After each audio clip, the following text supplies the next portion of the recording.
بسم الله الرحمن الرحيم. الحمد لله رب العالمين، والصلاة والسلام على سيدنا محمد سيد الأولين والآخرين، وعلى آله وأصحابه وأتباعه وأولياء أمته أجمعين إلى يوم الدين. ڕۆژوانانی ئازیز و خۆشەوی سەلامی خوای گەورەتان لەسەر بێ. لە بەرنامەی نەسیمی مانگی ڕەمەزانی پیرۆز و وتاری ئێواراندا لە خزمەتی ئێوەی بەڕێز و خۆشەویستدا بە بابەتێکی تر لە خزمەتانە ئەبین، ئەویش بابەتی دوعایە. دیارە خوای تەبارەک و تەعالا کە لە قورئانە باسی ڕۆژوومان بووەکە و ڕۆژووی لەسەر فەرز کردوین و بە مانگی ڕەمەزان و فەرمیەتی لە دوای ئایەتی ڕۆژوو مانگی ڕەمەزان کە دیاری کردو ڕۆژەکەی فەرز بێ لەسەرمان باسی دوعا ئەکات. یعنی مانگی ڕەمەزان گرنگیەکی تەواوی هەیە بۆ دوعاکردن و فرسەیەکە و کاتێکی زێڕینە و مەوقعێکی پیرۆزە و زەمەنێکی پیرۆزە دوعا تایە گیراوێ. بۆیە خوای گەورە لە ئەخیری ئایەتی ڕۆژووە کە باسی ڕۆژ و فەرزکردنەکە ئەفەرمێت: أعوذ بالله من الشيطان الرجيم وإذا سألك عبادي عني فإني قريب أجيب دعوة الداعي إذا دعاني فليستجيبوا لي وليؤمنوا بي لعلهم يرشدون. ئەم ئایەتە بایەخێکی تەواو بە دوعاکردن ئەدا لە مانگی ڕەمەزانە.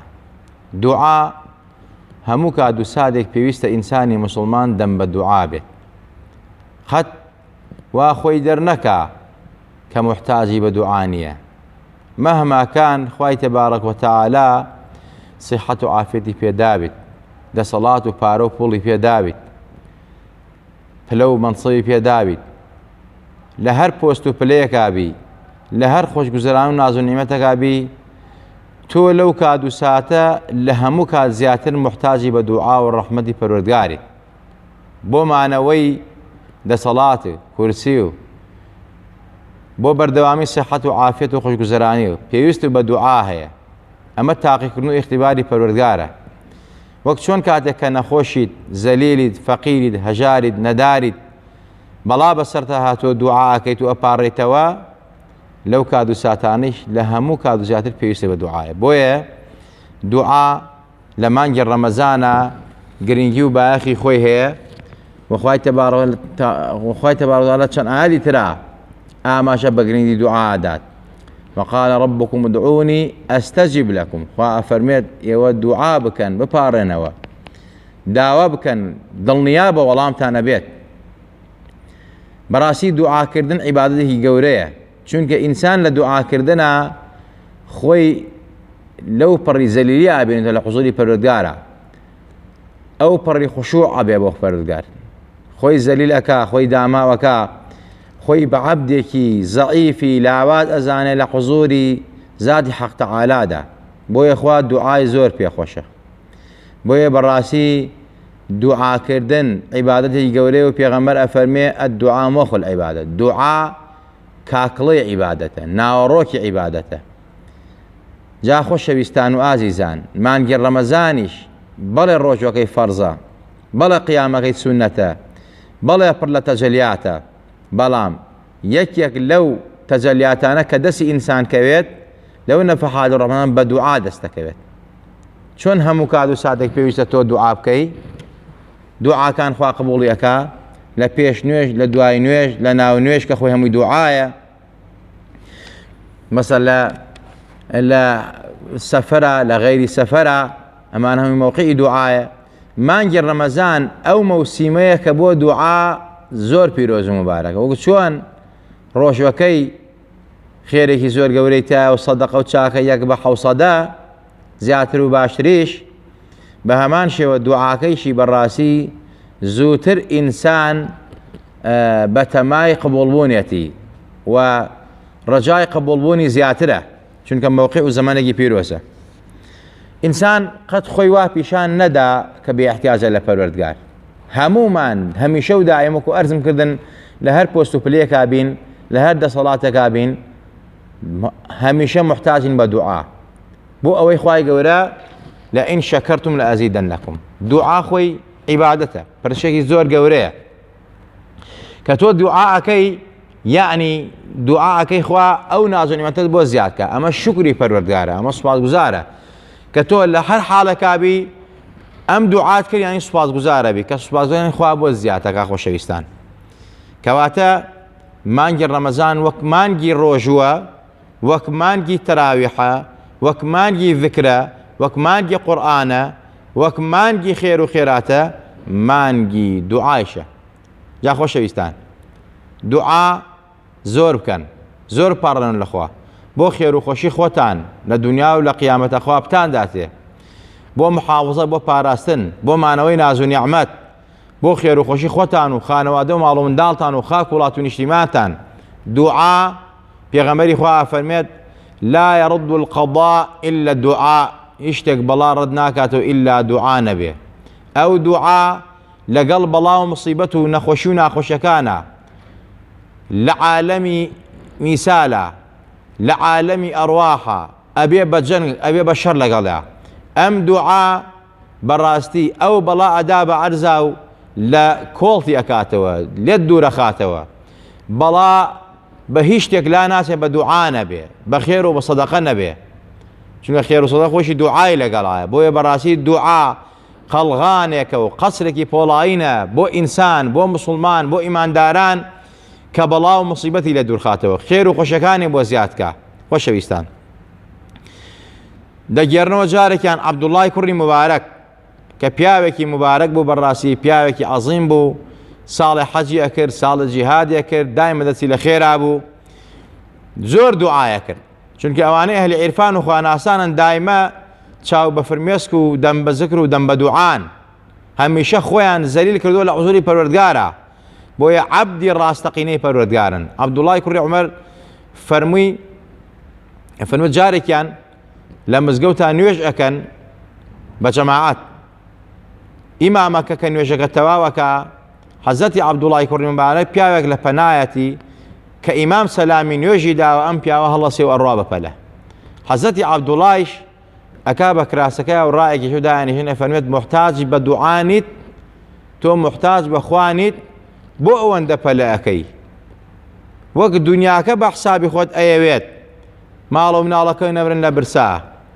قيامتك أيويت بو ما نويت دنياك شد نازو نعمتكاني شد أم دعايا كولكي راقردني همو نازو نعمتكانت باراستني همو برجوانده كانت مصالح كانت دانش دعابك محتاج إخواني تو أمرو مسلمانان أمرو وان كسلامي نيوجا داتوا الله بسم الله لجنوكاكي حمو يمزقوت شولكن سربر مالكا شولكا ريكو بيك دسكا دوبا قصي دنياوي خوي كأنما نباها نبوران يعني براستي أما كارسات أما باحتياجية الأخوة زور جاري مع مصاي مزقوت كدعاء أخواني دعاء وسيلة سيركي كومالا لبردم أهدي دزبرز ناخنوي باب أم دعاء أما داويتك وشفاعته كأو بيغمرة بوت بكات دعاء كي إخوة أو بيغمرة مقامي وسيلة بيبدا دعاء بيغمرة كي كدعاء بيغمرة كي إخوة دعاء قبولك أو بيغمرة دعاء بتوكا سيركي دزبرز ناخاتو بناي أما بيت أيو أما جائز نيو كهرشان علماء وزانان وصحابة براتي دانان بينا كيك يقلو موقعاني كموقعي دعاء كاتي نيوشا وباشرين دعاش كدان دعاء وسيلة وكشون لدعاء بانك سنته براسي لدعاء قامتيش بيش نيوش دابستن سنته ودعاء بكريت خوش شويستان جا خوش شويستان وعزيزان دعاء كاريگري خوي أبيت بتايبت دعاء خود بو خود دعاء خود بو معلوم داله دعاء باوكو دايكت بويا علماء وزانایان أفرمون هميشه ودائم هول بن باوكو دايكتان لخوتان رازيكن قد نخل تاون باوكو دايكتان ببنا آستيكوا كدعاء شرطان تيكن خوش شويستان زور كس بهوي دعاء باوكو دايكوا وبدبغت بو زور كس بهوي دعاء باوكو دايكوا براسي لدنيا ولقيامة سربرز بو لبدبختي وسوء خاتمة نجاتي بو وهي خوش شويستان وهي پیغمبر فرمي صلى الله عليه وسلم بباوكان ودايكان أفرمي تكاتان لئكم دوعای شەڕ مەکەنە مناڵەکانتان، چونکە سەعاتێکەیە و کاتێکەیە. ئەگەر لەو کات و ساتە بەڕاستی ئەگەر دوعای شەڕ بکرێتە مناڵەکانتان، ئەگەر موافقەی ئامینی مەلایکە بکاو و قبول ببێ بۆ هەتایی تو ئەو مناڵە بەدبەختەکەی. هەمیشە ئەگەر ناڕەحەتیشان کردن، ئازاریشاندان، دوعای هیدایەتیان بۆ بکەن. خۆشەویستان و بەڕێزانم، دەگێڕنەوە لە سەردەمی ڕۆمەکانە بەهەرحاڵ کاتێکەوە مسلمانان دائیمە لە سیراع بوون لەگەڵیانە و مسلمانان ئازارداوە، سەلیبێت جوولەکە گاورەکان و خاکی مسلمانان داگیر کردووە. لە غەزوەیەک لەو غەزوانە دایکێک کوڕەکەی بەدیل ئەگیرێ، کوڕەکەی تەمەنێکی واشی نابێ، بەڵام چووە بۆ جیهاد و بۆ ئەوەی کەوا سوپای مسلمانان سەرخاو، مسلمانان هاوکاری مسلمانان کە. بەهەرحاڵ لەو غەزوە ئەم کوڕە جوانە ئەگیرێ، دایکیشی فەقیر حاڵە بێ، کەم دەست ئەبێ، تەنها کووخێکی هەیە کە بیشی فرۆشە ناتوانێ ئەندازێ پارە بکە و بیدا بە فیدەی مناڵەکەی و مناڵەکەی پێ ڕزگارکە، بۆیە زۆر بێتاقەتە بێ. هیچ حەلێکی نامێنێ دوعای خێر نەبێت.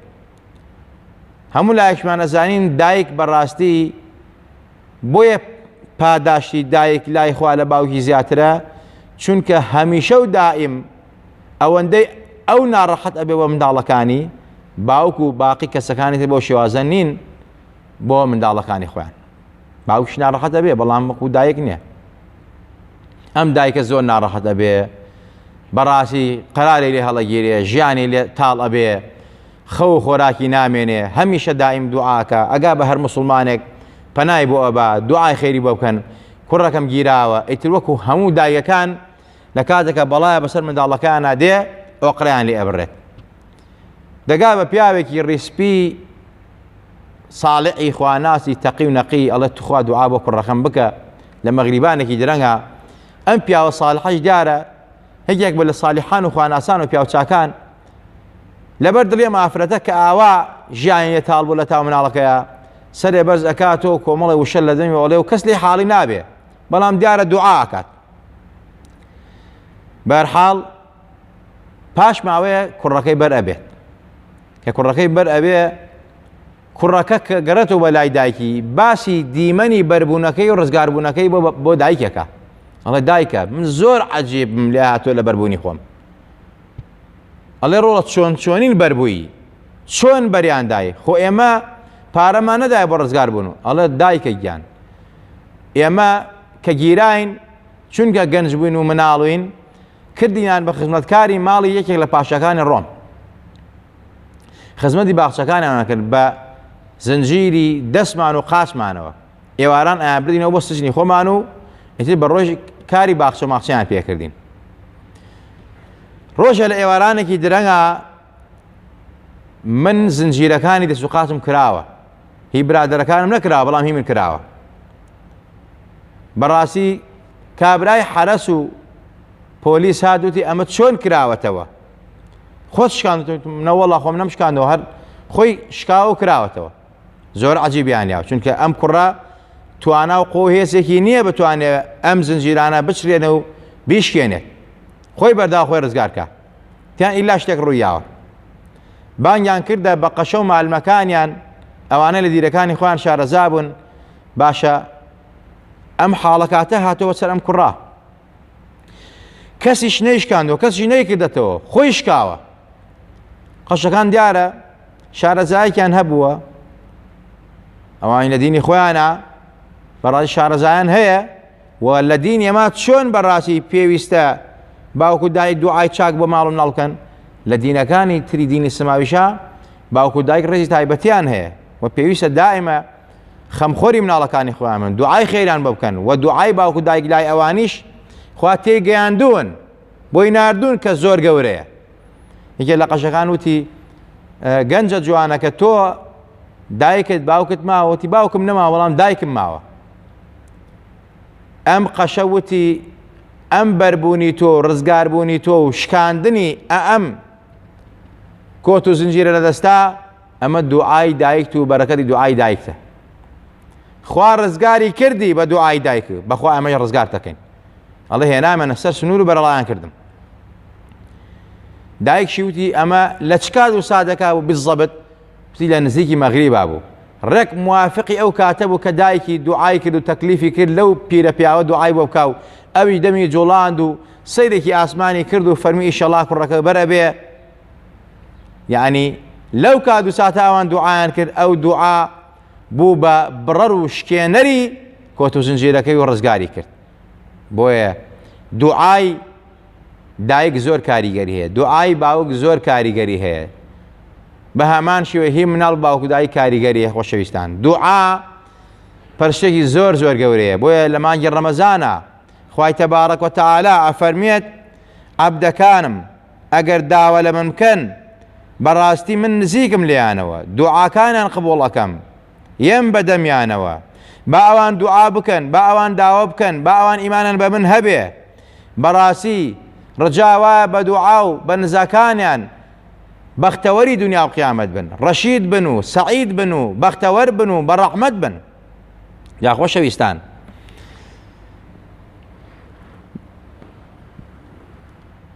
عەلقەمە ناوێک ئەسحابی پێغەمبەری خوا بوو، بە دوعای دایکی کە دوعای شەڕی تێکرد بوو خەریک سەلبی ئیمان ببێت، خەریک و نەتوانێ بڵێ لا ئیلاهە ئیللا محەممەد ڕەسوول الله. هاتنە خزمەتی پێغەمبەری خوا وتیان قوربان عەلقەمە نەخۆشە، بەڵام ناتوانێت شایەتمانێت. پێغەمبەری خوا فەرمی بزانە دایکی ماوە، ئەگەر دایکی ماوە بڕۆن بزانە دایکی ڕازیە لێ یا دایکی ڕازی نێ لێ. چونکیان وەڵا بەشدەکەیان پرسییانەوە دایکی ما و دایکی زۆر ناڕازیە لێ. پێغەمبەری خوا فەرمی ئێوە تا بێئەدەبیکردن بەرامبەر باوک و دایک بەڕاستی سوئی خاتیمێکی پێوەیە، چون بە دایکیان وت دایکیان قەناعەتی نەکرد. پێغەمبەری خوا چوو دایکیان بانکە بەلای پێغەمبەری خوا، پێغەمبەری خوای فەرمی بۆ لە عەلقەمە ناڕازی؟ فەرمی قوربان زۆر ئازاری داوم لە پێناو ژنەکەیە، زۆر ئازاری داوم. پێغەمبەری خوا فەرمی تۆ ئاگەرگەردنی ئازانەکەی خوای خاتە جەهەنەمەوە. فەرمی یا ڕەسوڵ الله زۆر ئەزاری داوم. پێغەمبەری خوا فەرمی گەردنی ئازاگە، فەرمی گەردنی ئازا ناکەم. پێغەمبەری خوا فەرمی ڕۆ مەنجەنیقێکی بۆ بکەنەوە و ئاگرێ گەورەکەن و خۆمانی سووتێنین. دایکی یەکسەر لەوێ دەستی کرد بە گریان و فرمێشی بۆ ڕێ فەرمی یا ڕەسوڵ الله جەرگمە چۆن بەرچاومەوەی سوێنی؟ فەرمی دەی منیش نەیسوێنم خوای سوێنێت. ئەگەر تۆ گەردنی ئازانەکەی بە کافری ئەڕوات بێ ئیمانە بێت. یەکسەر ئەم دایکە ڕەحم و سۆزی هاتە جۆش و وەکو مەنجەڵ ڕەحمی کوڵا فەرمی یا ڕەسوڵ الله ئەوە لەبەر خوا و لەبەر خاتی تۆ گەردنی ئازابێ، 100 جار گەردنی ئازابێ. پێغەمبەری خوا فەرمی بڕۆن بزانم توانە شایەتمان بێنێ. حەزەتی بیلال و کۆمەڵ ئەسحاب فەرمیان یا ڕەسوڵ الله ئەوا گوێمان لێیەتی لە پەنجەرەی ژوورەکەیەوە بەدەنگی بەرز دەڵێ ئەشهەد ئەن لا ئیلاهە ئیلا الله وأشهد أن محمد رسول الله، لا إله إلا الله ومحمد رسول الله. قوربان شایەتمانی هێنا و گیانی سپارد. بۆیە بەڕاستی خۆشەویستان ئەبێ زۆر ئاگامان لەوە بێت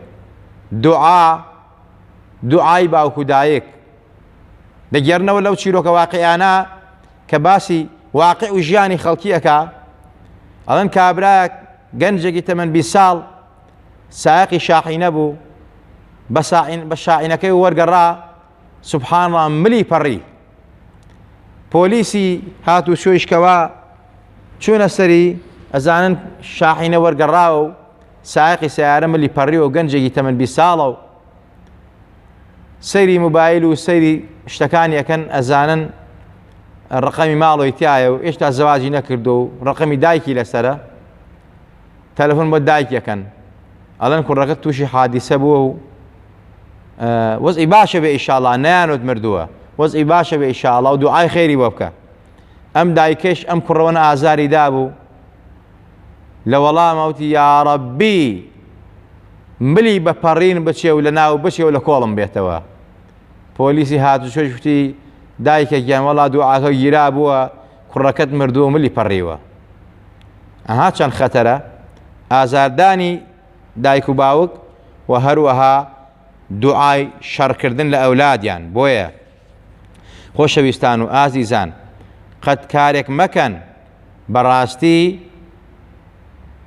دوعا واز دێبێنن، یا کارێک مەکەن باوک و دایکتان بخەنە پۆست و پلەیەکەوە یان شێوازێکەوە سراع لەگەڵ خۆتانە کە ئازارتان بن و بەڕاستی دوعای شەرتان تێبکەن. دوعا کاریگەری خۆی هەیە، دوعا کاریگەری خۆی هەیە، بەخێر بە شەر دوعا کاریگەری خۆی هەیە. پێغەمبەری خوا فەرمێت یەکێک لە مەرجی قبوڵبوونی دوعا ئەوەیە کەوا کابرا یەقینی بێ بەوەی کە خوا دوعای گێڕن. خوا فەرمێت وإذا سألك عبادي عني فإني قريب، کە عەبدەکانم داوا لە منەکەن من نزیکم لیانە دوعایان قبوڵەکەم. خوا ئەمە دوعا بکەن قبوڵ یەکەم. پێغەمبەر فەرمێت یەکێک لە مەرجی قبوڵبوونی دوعا ئەوەیە کە ئینسان پەلە نەکا، نەڵێ دوعام زۆر کرد ئەها قبوڵ نەبوو تاقەت نەما، دائیمە دوعا بکە.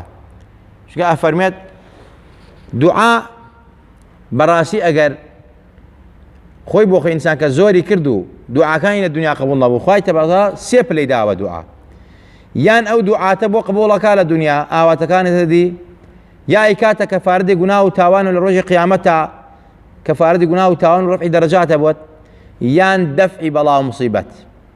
تۆ نازانی الخەیر فیما اختاره الله، خێر لەوایە خوا هەڵبژێرێ. خوا ئەم دوعای بۆ قبوڵ نەکردووی، بەڵام کردی دەفعی بەڵا و موسیبەت و لابەری نەخۆشی و ناخۆشی لە دنیا، و یا لە قیامەت ئایکاتە ڕەفعی دەرەجات و پلەبەرزی بۆت. کەواتە دوعا بکەن، مەویس مەبن، هەمیشە و دایم زەلیل بن لە قوسوری پەروەردگارە، بپارڕێنەوە، فرمێسک بڕێژن، داوا بکەن، خوا نزیکە لێتانەوە، خوا نزیکە لێمانەوە. خۆشەویستان، ئیبن ضحاک ئەفەرمێت شەوێ لە خەومە شوڕێعی کوڕی یونسم بینی.